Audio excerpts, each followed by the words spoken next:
What is up, you guys? I'm Charmx. Today I'm going to be reacting to Film Theory, The Cost of Disney's Darkest Business, brackets Pinocchio by the film theorist. So we're back again to destroy another classic movie. Wonderful. Anyway, hopefully this is going to be quite interesting. I'm not really sure what we're getting into here. I mean, what is Pinocchio? What? Disney's Darkest Business and Pinocchio. What, so Pinocchio's the darkest business? I am confused. Anyway, with that being said, the original links to the description. Make sure you go subscribe to the film theorist. Without any further ado, let's begin. Okay, so everyone always thinks about Pinocchio's nose because it's quite literally right there in your face. But have you ever considered this? In order to keep standing, Pinocchio would need to bend backwards significantly to balance out the added weight of that branch, and eventually even the bird's nest at the end. But look, Pinocchio isn't leaning back at all to compensate, which... You must have some really strong muscles.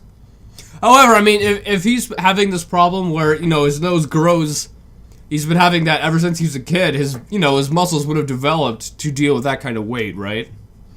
Got you there, Matt! I am such an idiot. I'm editing this right now, and just listening to me say that, oh my goodness, I'm so stupid. Like, he just became alive, right? He didn't have a chance to grow. He's not an actual kid. What am I saying? Anyway, so yeah, I'm wrong there. Which means that he must have some kind of counterbalance growing in his, oh my. I like big butts and I cannot lie.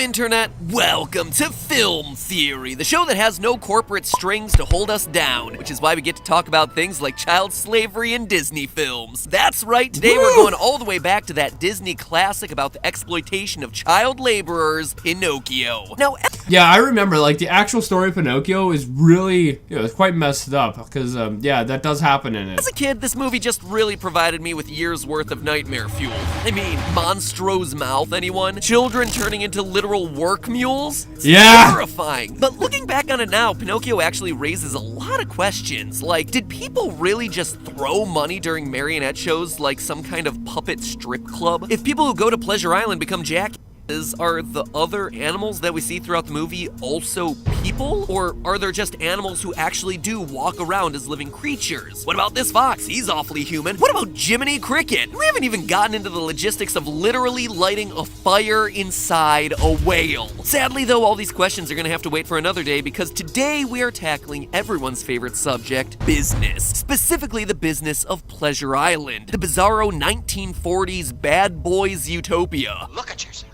Smoking. Playing pool. Today's episode How is playing pool bad? Come on now. is all about the incredibly scary reality that Pleasure Island, as we see it in the movie Pinocchio, could have actually existed in real life. Yeah, it's Las Vegas.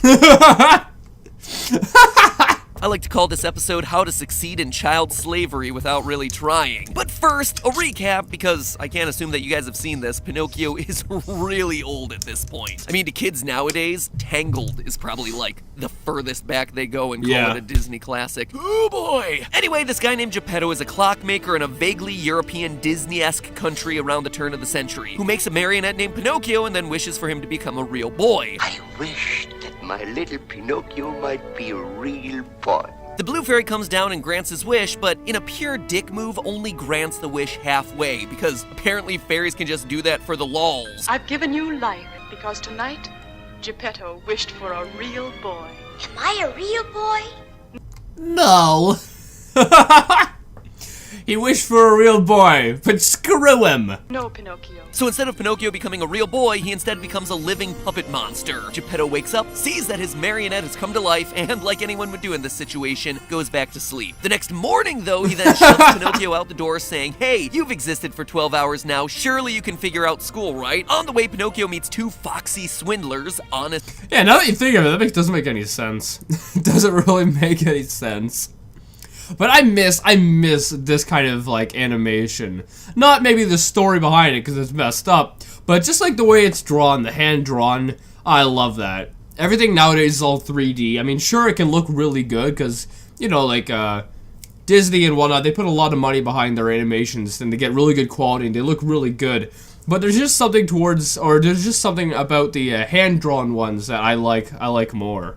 To John, Foulfellow, and Gideon, who proceed to swindle Pinocchio several times into doing multiple stupid things, like becoming an actor. Go ahead. Make a fool of yourself. Until finally leaving with them to Pleasure Island along with a horde of kidnapped children. Once Pinocchio and the small army of young boys arrive at Pleasure Island, they drink, smoke, trash a mansion, and destroy all the rides. So basically, they become the 1940s equivalent of Team 10. Every day, bro. Oh! Roasted. But every good vacation has to come to an end, and the boys start to regret all that indulgence when they start turning into literal donkeys. What's he think I look like? A jackass? It's revealed that the big scheme behind the entirety of Pleasure Island is to Nice little joke there. transform boys into donkeys, who are then sold off to work in salt mines while the owners of Pleasure Island make themselves a hefty little profit. Or is there actually a profit to be had here at all? This whole thing sounds so ridiculous and far-fetched. Is there any chance that kidnapping kids, transforming them into donkeys, and then selling them off to the highest bidder is actually a profitable business venture? I mean, look at this. The kids destroy the amusement park. So should the owners of Pleasure Island just scrap their half-assed plans, or I guess in this case, fully plans, and just sell off the park to become yet another Six Flags? No, they shouldn't. Child kidnapping and donkey sales are actually surprisingly profitable, and I'm about to show you how. MatPat's Google search history must be quite interesting. Like, if you just think of it, like, the crap he has to look up for this, it would be quite interesting. Disney episodes fun. So the first question is, how much is a donkey actually worth? Going by EquineNow.com's prices, it seems like most jackasses today sell between $500 and $2,000 each. Wow. Unless, of course, you're an MTV branded jackass, in which case you're worth $2.5 million. Since our child jackasses are certainly more intelligent than most, we'll use the $2,000 per jackass price range. You are a great donkey. You are like top donkey. Since Pinocchio happened sometime around the late 1800s or early 1900s, as indicated by the Ferris wheel first introduced in 1893, we're gonna adjust for inflation and estimate that each donkey is selling for about $76 in Pinocchio's time. And just how many of these donkeys is the coachman able to sell off in a batch? Well, to answer that, we first need to know how many little boys he's gotten himself a hold of. The best way to estimate the total donkey load isn't actually to count the boys at This is a very weird episode. Like, I knew the Pinocchio story is quite dark, but now we're going into how much the kids are worth as donkeys. Pleasure Island, but rather it's to look at how they all got there. This Mississippi-style steamboat that transports all the boys to the island also tells us how many victims we're going to be looking at. Passenger riverboats of this size with 3 decks have an absolute max capacity of 2,155 people. So given the coachman's unscrupulous morals and lax safety records, I mean, just look at the kids falling between Ferris wheel cars. We can assume that he's stuffing the maximum number of kids onto this thing as possible, especially since children are so much smaller than adults and these boys aren't carrying any luggage. So we're gonna subtract a standard 50 people to account for the boat crew of a steamer that large, which leaves us with room for a whopping 2,105 young. Now, could you fit more? Because remember, you know, kids, they weigh a lot less than actual adults. So you could technically double it, right? And you'd still have the same amount of weight on there. So you might be able to double it. So this is really lowballing.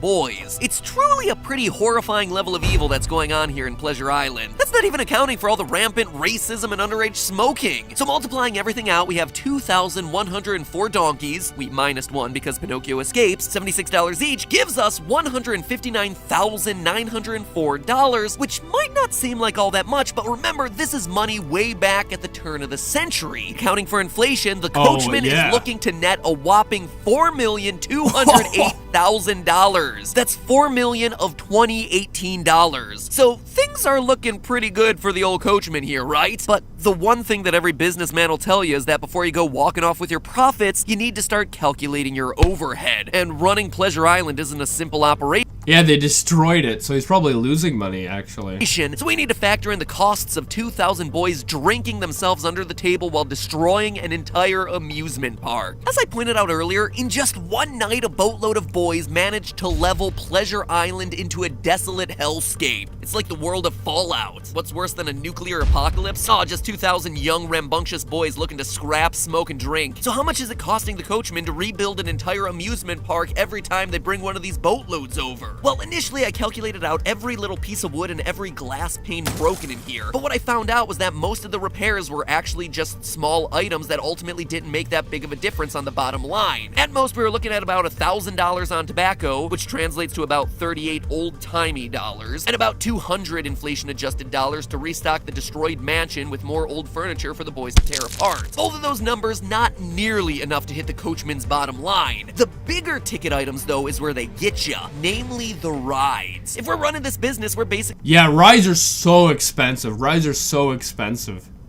Now, since I think Matt did lowball it, because remember, you could fit like, you know, one adult is basically 2 kids. And if you could fit 2,000 adults on that steamship or whatever, you could deck that you little. You could deck that you little.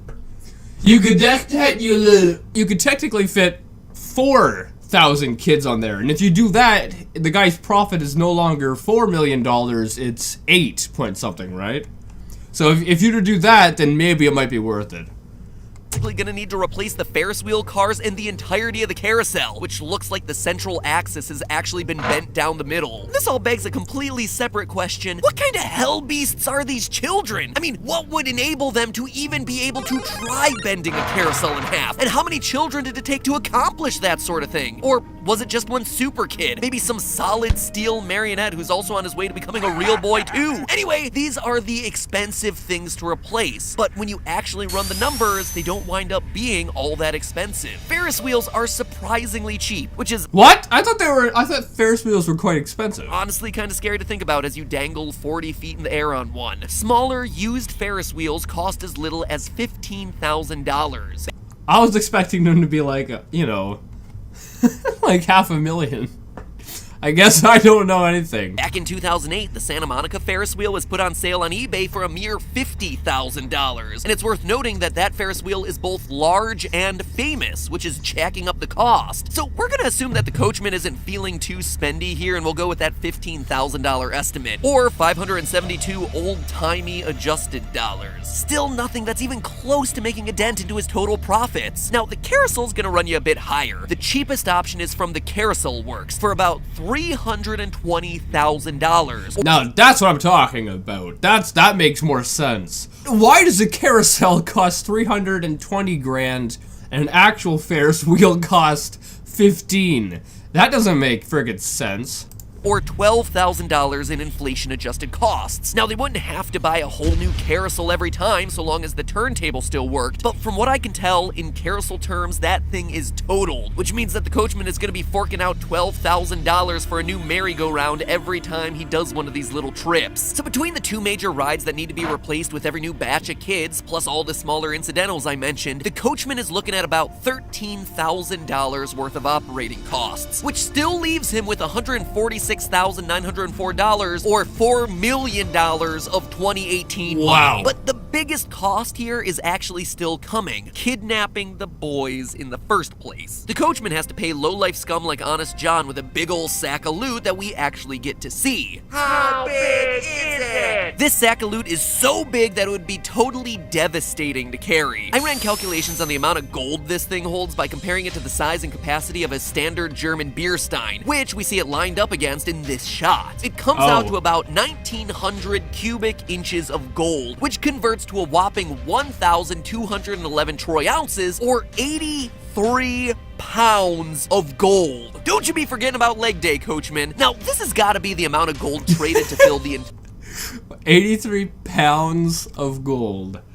Wow. entire boat. And this, by far, is the coachman's largest expense per night, coming in at $1,631,785.93 as of writing this script. That converts to $63,179 in Pinocchio's terms. Aw, poor coachman, look at all those human trafficking profits just melting away. Now our total earnings per boatload of boys has been sliced in half, coming to about $83,000. So that means he's still making like $2 million, so I guess it still is, you know, financially makes sense, I guess. $725 every time, or a bit over $2 million. Now, honestly, that wouldn't be too bad of a profit for kidnapping 2,000 children and selling them off as donkeys, but we're still neglecting one huge consideration here. This whole time, we've just been assuming that Pleasure Island was just there, but the park had to be built in the first place, and building the park is going to be a huge investment for any child kidnappers to... But he doesn't have to build it every single time, though. He wants to build it once and then just kind of like refix the things that are broken. So you don't need to take off that's not gonna cut into his profits because the park's already friggin' built. So let's look at the big ticket items here. First, there's the cost of that swell roller coaster. Even small steel cookie cutter roller coasters cost about $5 million up front to build. What? Or about $190,000 in Pinocchio's time. That cost alone is more than one night could possibly earn at Pleasure Island. So we know that this isn't the coachman's first time at the rodeo. He is truly talking from experience when he says, They never come back as boys. in order to make this business anywhere close to profitable, he's gonna need more than one boatload of boys. Now add to that the cost of actually building the structures that we see on the park grounds, including walls, a giant gate, a mansion, a tower, a pool hall, slides, and suddenly the costs start growing really fast. But it's not cutting into every single time. Ah! It's not cutting into the profits every single time. Like, the initial cost, it's like building a McDonald's. It's like, I think like $1 million or $2 million to build a McDonald's. But that's the beginning, right? But then you start making money, right? And then the money's yours. So it might have cost him a large amount of money to build the park to begin with. But after, you know, after it's already built, it's not like he's building it again, right? If that makes sense. So this doesn't make sense. This doesn't make sense. Luckily, Pleasure Island is much smaller than most amusement parks, having only a few rides and only intending to host about 2,000 guests at a time. So we'll have to do some scaled estimates based on costs of other similarly sized parks. Luckily, we can use the recent expansion of Universal's Diagon Alley for Harry Potter Land, a project that cost a reported $400 million to make. Now, that $400 million does include $100 million for the Escape from Gringotts ride, so we'll have to knock that one off, but that still leaves us with $300 million for one small section of a theme park. Even in Pinocchio's time, that is a whopping $11.4 million. If Pleasure Island were even only the size of just that one small section of a park, there would still be a huge amount of upfront costs in creating this business, one that would take the coachman years to recoup. So this whole thing seems busted then, right? With an upfront cost of $11.5 million between the roller coaster, the Yeah, it would take him a long time to recoup it. park, the other rides, the employees, $76,210 in costs every time the coachman brings in another batch and they completely trash the place. He would need to bring in 139 boatloads of small boys to Pleasure Island before he would even start to turn a profit. Though you're saying it's 2,000, you know, kids per boatload. But it wasn't that 2,000 adults that could be on it? And since, you know, as I said, 2 kids are basically worth 1 adult, so you could technically do 4,000 per boatload and the weight would be the same. So, you know, you could do 4,000. So really, this would be cut in half, if that makes sense. Translates to a whopping 292,000 children. Won't somebody please think of the children? That's gotta be impossible, right? No. No, it's not. The coachman's main source of children during this time would have been orphans. France kept remarkable records of child abandonment in the 19th century, but they were basically the only country who did, so we'll have to work off of their numbers. France recorded about 164,000 abandoned children annually in the mid-1800s. What? Annually. Wow. Just one of many European nations the coachman and his goons could have been traveling. If Italy and Spain had even half of those numbers, the coachman could have shockingly made his money back in less than a year from only the abandoned children of 3 European countries. Going into year 2, it's actually conceivable that he could have been running the most profitable enterprise in all of Europe. While most other countries He's the El Chapo of the 1800s. would have had no idea because they weren't even keeping records of orphans. And why? How is he able to do this? Why are there so many parentless children walking around? Because of all the wars happening in Europe during this era. Most of these orphans were children whose parents had died in the war. Those are the children that we see the coachman snatching up and reselling in an Okay, that makes more sense. I was gonna say, there must have been a lot of bad parents back then if they were giving up that many kids. No, it's because they died in the war. Unbelievable twist. The supply of abandoned children during this time period in this part of the world was so incredibly high that the coachman could have actually pulled off kidnapping and reselling 292,000 children, making it one of the most heinous and cold-blooded acts in history. This is the truly horrifying levels of evil that we see at play in Pinocchio. And worst of all, the coachman totally gets away with it in the movie. Old school Disney is pretty hardcore, but Oh yeah, they went crazy back in the day with Disney.